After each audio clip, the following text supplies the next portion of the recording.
18h31, nous voici en direct sur tvfinance.fr pour parler des produits de bourse Unicredit. Et on retrouve sans plus attendre Christophe Grosset depuis Milan, responsable des produits de bourse chez Unicredit justement. Bonjour.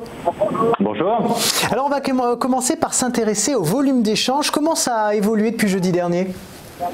Des échanges qui restent relativement dynamiques, puisque nous avons 257 millions d'euros qui ont été échangés depuis le début du mois, ce qui nous ramène à une moyenne des échanges de 16,12, donc en ligne avec ce que nous avons connu l'année dernière. Un marché, on le voit, qui réagit bien finalement à la tendance du moment. C'est vrai qu'on s'attendait à des séances d'ouverture d'ouverture du mois qui seraient peut-être un peu plus mouvementées, mais c'est en fait à partir du 15, donc de la moitié du mois, que les échanges sont retournés sur les produits de bourse.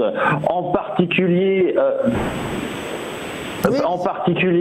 nous voyons les investisseurs s'intéresser principalement aux produits à barrière, donc aux turbos, que nous approfondirons donc en clôture pour savoir comment bien les choisir, puisque ensemble les turbos ont représenté 61% des échanges entre turbo, turbo illimité et turbo illimité veste.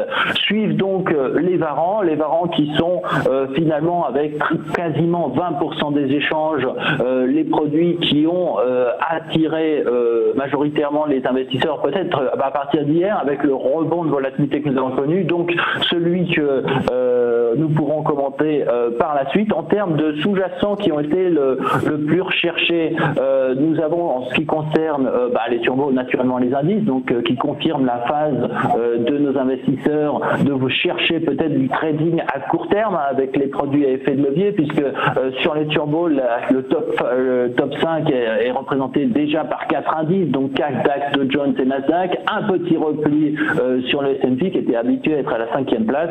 En termes d'actions sur les turbos, on en retrouve finalement relativement peu. Par contre, quand on parle de varans, c'est presque, je dirais, un unplane pour les actions, puisque notamment après le CAC, je dirais, habitué au podium, Tesla et Air France Eramet, une action que nous avons introduite dans notre gamme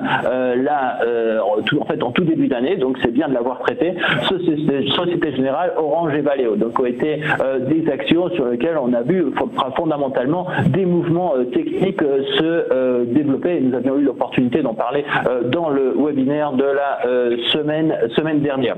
Donc c'est ça pour ce qui concerne effectivement la tendance sur nos produits de bourse en Bourse de Paris.